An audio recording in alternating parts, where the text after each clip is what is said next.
Friday morning here in central Oklahoma. The sun's out, the beautiful, beautiful sun that really is our connection to our higher power, believe it or not. And that is provable, boys and girls. So we'll be talking about that over the course of Chip Talks, our relationship to the sun, how powerful that is, and what that means to you, what that means to your health, what that means to your everyday life, and is that a way that you can interface directly with God? So we'll be talking about that over the course of time. That got a little deep right off, didn't it? Sorry about that. But today we're here to talk about gut bacteria. So there's a lot of ways that we could go with this one. And I think what I'm going to do is really explain to you a little bit about let's say the need for gut bacteria and kind of what happens, and I'll talk you through that. And then we'll look at kind of the way that things work, in the gut and what the endocannabinoid system does as far as bacteria and controlling gut bacteria. We may even do some fun little searches on our own. I'm not sure where this is going to go quite yet. I've got a rough outline, but we may dive down some rabbit holes, which is always fun and entertaining, and always a good way to learn, because you guys can see what I do when I research and how I learn and how I find these truths, let's say.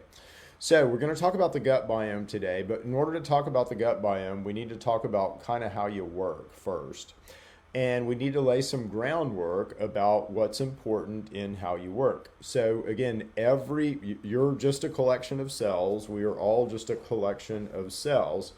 There's really 3 different types of cells on Earth, and generally you are made up of eukaryotic cells. I mean, most of us have stuff living in us that are bacterial type cells, but generally you're made up of eukaryotic, I think it's called eukaryotic type cells. Now, a eukaryotic type cell has an engine in it, and that's called a mitochondria. So we have to fuel that engine. And then a eukaryotic type cell wants to build things. It's a little factory.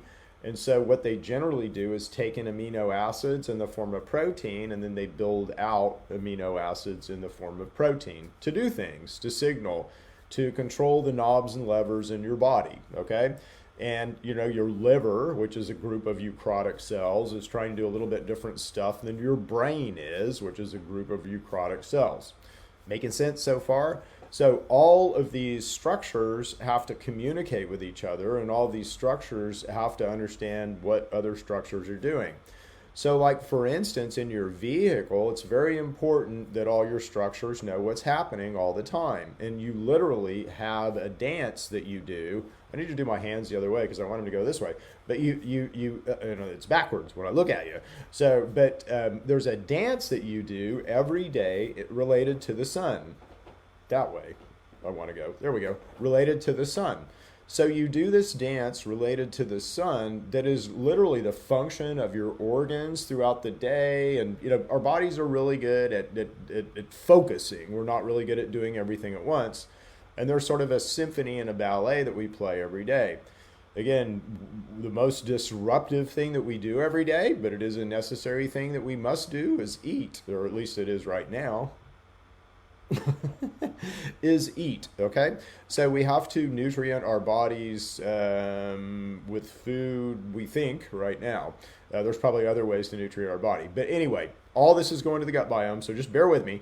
So what happens when we nutrient our bodies? What happens when we take in nutrients? Well, first of all, we got to determine what's a nutrient. And again, we got to go back to the cells and what the fuel that cells run on. So protein is definitely nutrients because we need that raw material to be able to build stuff. And fats are gasoline, right? So we can run, any cell will run on sugar, all right? Any cell will run on glucose. So the bacteria that are decaying, the dead thing by the side of the road, are running by a process called fermentation, and they're running on sugar in some form or another. They're running on glucose, okay? But we don't want to run like the bacteria that's decaying dead stuff. We want to run like the beautiful things that we are, right? So in order to do that, we need fat.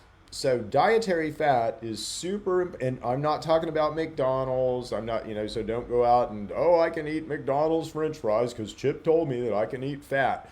No, boys and girls. No, no, no, no, no, no, no, no, no. There's 4 types of fats, or really 3 types of fats: saturated, monounsaturated, and polyunsaturated. The polys you should pay the most attention to: omega-3 and omega-6, and in particular omega-3. So we eat saturated fats, and this is important to tell you because I'm getting to the biome in a second. So in our diet, we eat a lot of saturated fat, which is inflammatory. And we also eat a lot of omega-6 fat, which is inflammatory. We don't eat a lot of monounsaturated fat, which is anti-inflammatory, and we do not eat a lot of omega-3 fats, which are anti-inflammatory. Omega-3s, 80% of us die of an inflammatory disease. I wonder why. And it's simply because we eat all these inflammatory fats so that when we get infected or traumatized or whatever, we can't mediate inflammation because we don't have the goodies to do it. Hopefully that makes sense to everybody. I mean, it's pretty logical, right? Eat more omega-3s, is mainly what I can tell you in monounsaturated. Get some walnuts. Walnuts have all kinds of good stuff in them. Walnuts and chia seeds should be a part of our daily routine. Anyway, so as we eat these fats, though, because fats are king, so those fats that I just mentioned, saturated, monounsaturated, and polys, those are the fats that you stick on a triglyceride.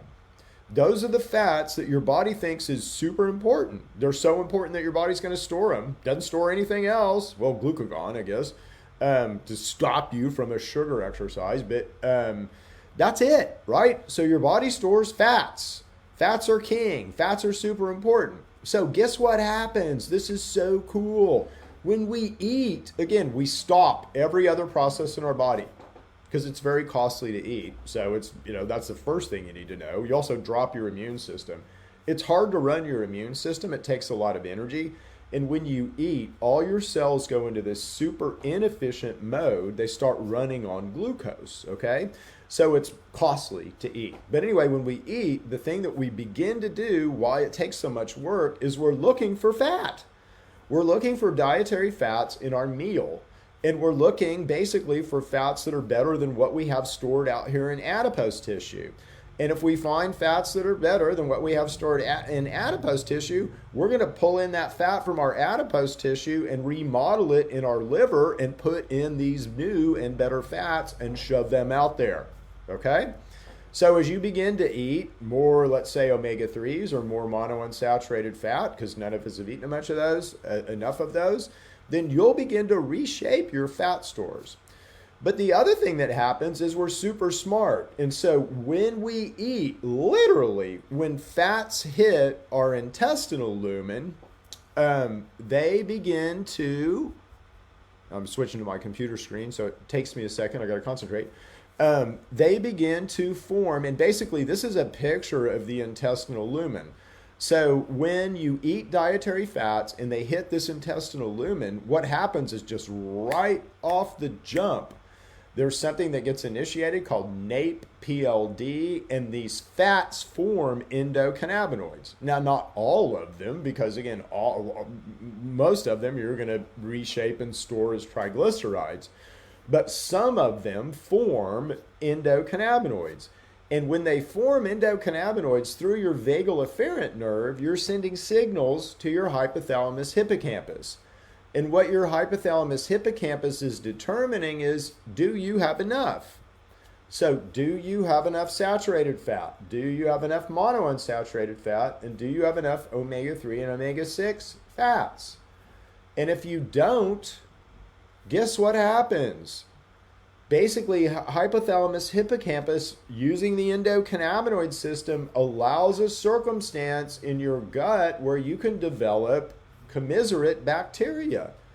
The purpose of that bacteria are useful. They poop out useful proteins, okay? So the purpose of those bacteria is to build you proteins that offset your dietary deficiency. Isn't that pretty cool?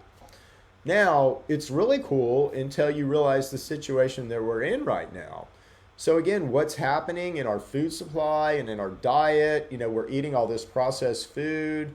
The fats that we do get are the inflammatory fats. So we eat a lot of corn, we eat a lot of corn syrup, omega-6, again, saturated fat, saturated fat.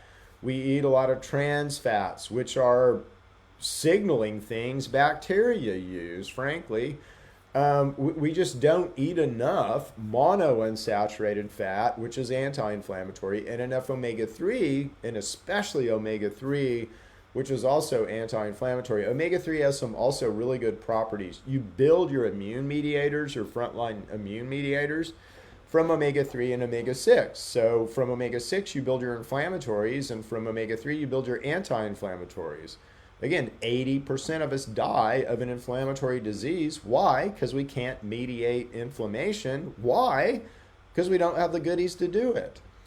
Listen, guys, none of you are, well, if you've been run over by a truck or shot with a gun or you've been traumatized in some way, then yes, you are kind of broken.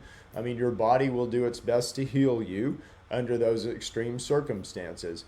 But if you're diagnosed with something like IBS, or you've got an out of control gut biome, or you can't lose weight, or the stuff that 99% of us have, that's all fixable. Every cell inside of you, cancer even, every cell inside of you is always striving to become perfect. It's always striving to be the best that it can possibly be all the time. Okay? That's the way God built you. That's the way God built this world. Every cell is always striving toward perfect. So why do we get sick? Why do we get cancer? Why do we get things that we think we'll never heal from? Well, it takes an insult, doesn't it? So it takes getting shot by a gun or run over by a truck or some infection or invasion, a persistent infection, right? And that will cause us to go this way, not this way. So that's what happens to most of us. And again, we need a biome because of our horrible diet right now. Once we figure out our diet, we're not going to need these bugs inside of us, okay?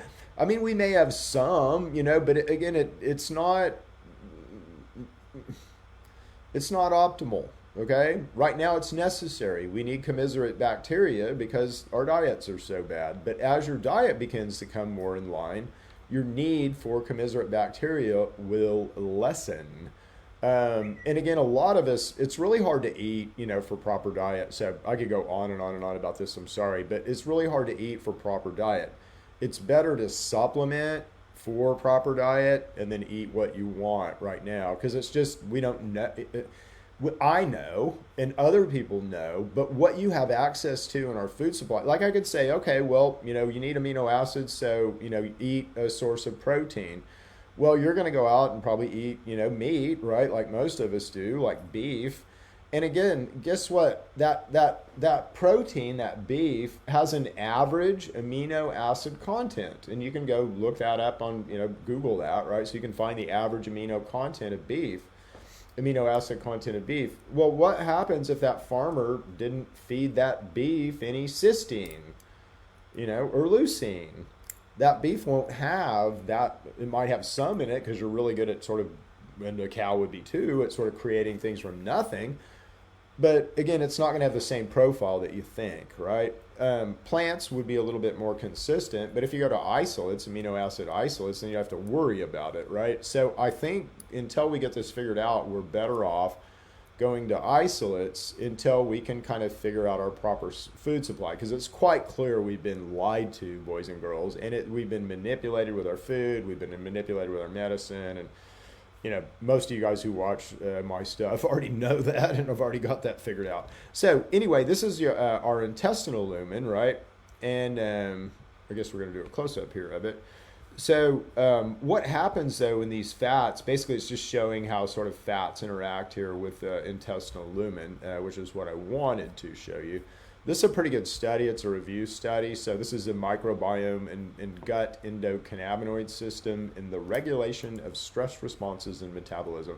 So it goes through a lot of different things that happen, under stress, with our biome and in relation to our endocannabinoid system. This is always a good one. So again, there's a lot of interaction between and you hear me say this, I said it earlier, our hypothalamus hippocampus communicates and basically understands kind of what's going on in our gut. And so this is a good graphic of that. So again, can your gut affect your brain? Yes, it happens all the time. Every time you eat, your gut is affecting your brain.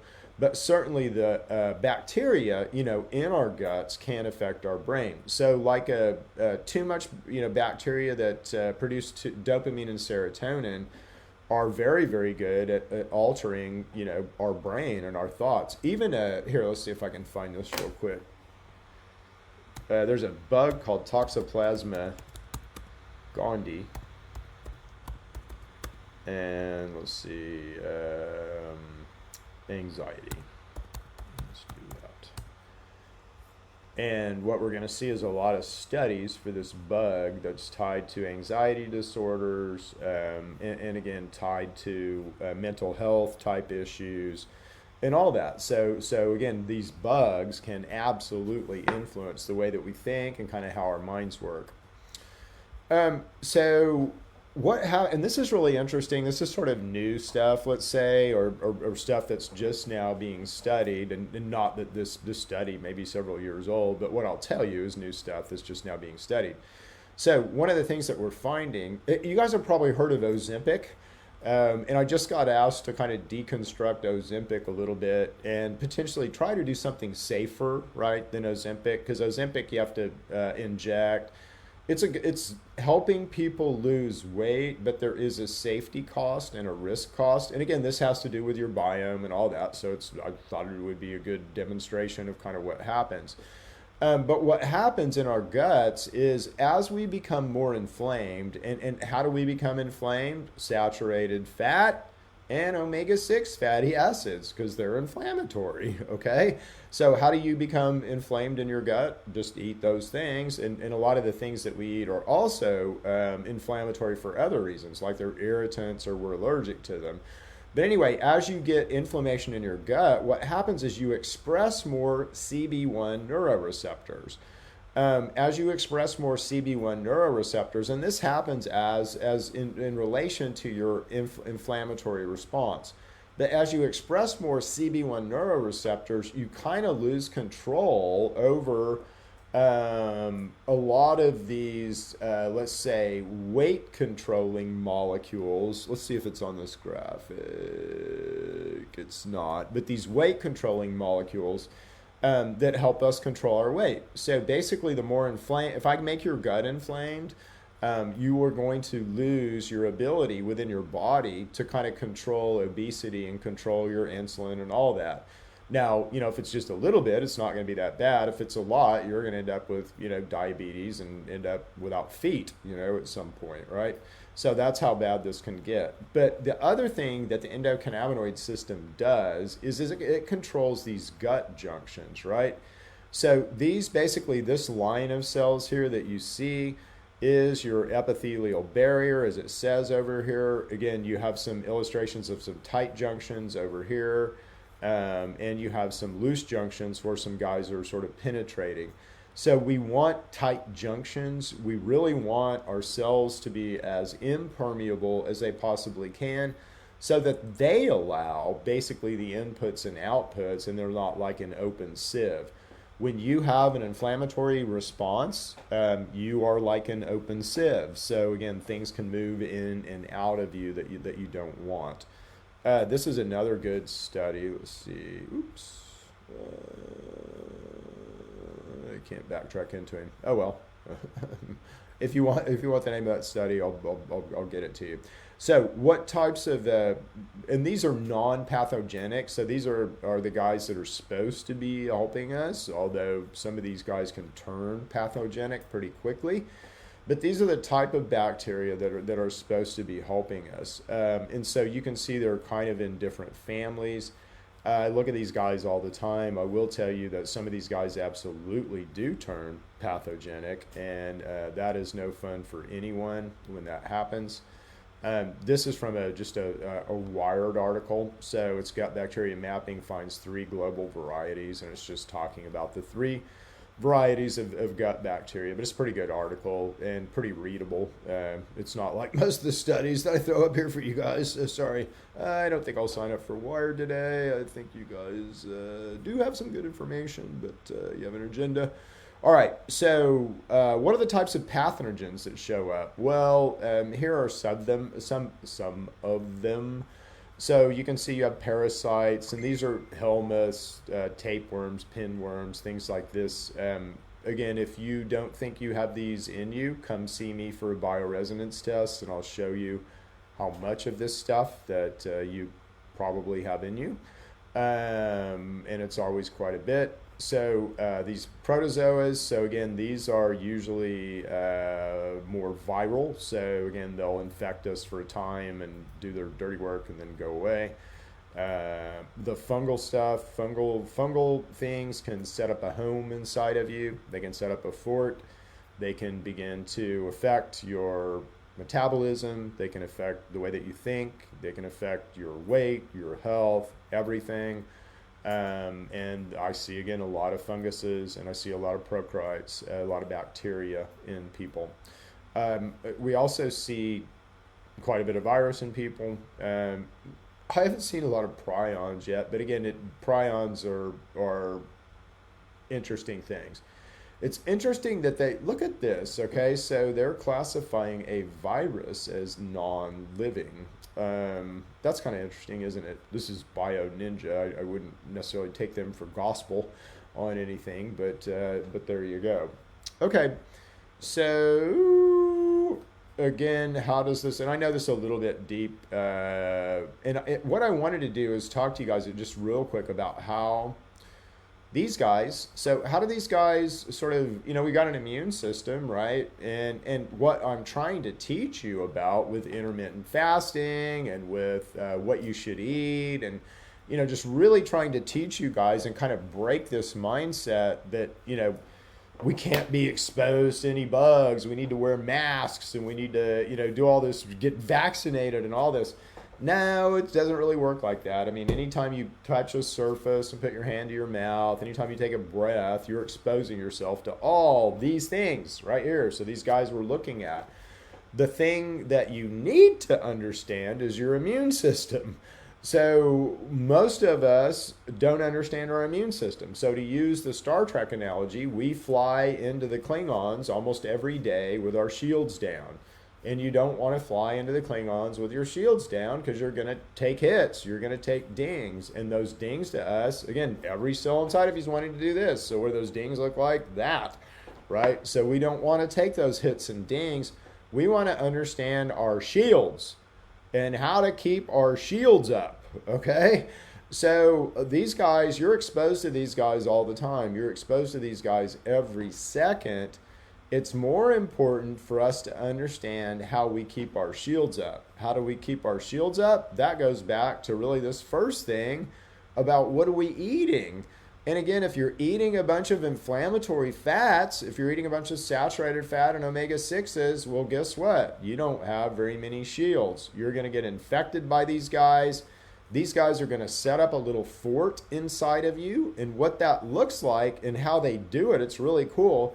They use microRNA. And microRNA, this is a kind of a complicated slide, but basically microRNA is produced in the nucleus of cells, almost all cells. So your eukaryotic cells, let's say, produce this, but bacterial cells also produce this. And microRNA can overlay DNA. So it's like more powerful than DNA. It kind of puts a mask on DNA and makes DNA do something different, or it will neutralize the DNA that's trying to, let's say, fight the pathogen, fight the bacteria, fight the virus, fight the invasion. So these bacteria are pretty dang smart about how they go about things, and pretty dang smart about how they hook us. Okay, but the long and the short of what I really want to talk to you about today, or your gut microbiotics, is that we have a gut biome, and this biome is a reaction to what you're eating. So again, if we can understand what we need to eat better, and I think we're trying to do that. So it's you need what do you need? The right kinds of fats, the 9 essential amino acids, vitamins and trace minerals, and some source of fiber every day for a while until we get rid of these need for this bacteria. But that's what your cells need, right? So that's what your process, you need to be able to breathe in and out and drink water too, right? But that's what your cells need for these processes. We're so far away from that in our diet, like what we put in our bodies. So what happens is just this, crisis. It'd be like, oh, our building's on fire. Let's put it out with gasoline, shall we? And guess what? I mean, we just create more of a crisis, than we already have by our, ignorance in how we eat and how we behave. So we all should be intermittent fasting. Again, we all should be watching what we eat. But until then, we need a commiserate gut biome. So it's important to understand how this works. Now, many of you are taking probiotics. I would counsel you against that. I would counsel you into something that I would call a prebiotic. So what probiotics do are they're trying to insert helpful bacteria, commiserate bacteria, into your biome. Well, again, you don't really want to do that because your biome will do that on its own. It will build the commiserate bacteria, and it's sort of going to try to do that no matter what. It needs some stuff, and that's the important thing that we'll talk about in a second. So you don't need more commiserate bacteria in there. You don't need a bunch of milk bacteria in you to be able to do this work. That'll develop on your own, on its own, or not, if you give it the right starter stuff. So you're better off with a prebiotic. And what is a prebiotic? You really just need two things. You need a source of fiber and a fermenter, okay? So a pickle would be a good prebiotic. If you look up, basically, anybody who eats fermented food as a population, those folks live a lot longer than anyone else. So you just really need a fermented food that's a source of fiber. So a fermenter and a source of fiber. We have a product called Gut. So if you go to TrueMedix, TrueMedx.com, you can find our product called Gut. And I threw in some turmeric in there as well, because that's also really good for doing all this stuff. And it kind of helps the good, hurts the bad. And that's what we want to do. Alrighty, I think that we've reached the end of our show today. Hopefully you guys have enjoyed this. Again, if you want modifications on this, if you want, like, hey, Chip, I've tuned in for the gut biome, and you went sideways on me. I wanted to learn about X, or I wanted to learn about Z. So ask me those questions. We just had our good friends at Hawkeye Consulting. Big shout out to Hawkeye Consulting. If you guys need a medical card, you need to look up Jennifer and Kent Hawkins and Hawkeye Consulting. They are your folks. Will consult with you if you need it. They'll hold your hand for your first dispensary visit if you need it. So they're very, very good people. But they are concerned with your health, and they also run health and nutrition clinics and stores. And they asked me to do a Chip Talks on sugar. And I was already thinking about doing one anyway. So that worked. So next week we're going to do sugar, which should be pretty good, and it should go right in line with this and kind of the gut biome and how we, in our ignorance, are killing ourselves, literally. So anyway, love you guys. We'll see you guys. Say a prayer on Sunday, always. Look up at that big shiny ball in the sky called the sun. He is your connection to God. You will soon learn that. Thank you guys. Love you guys.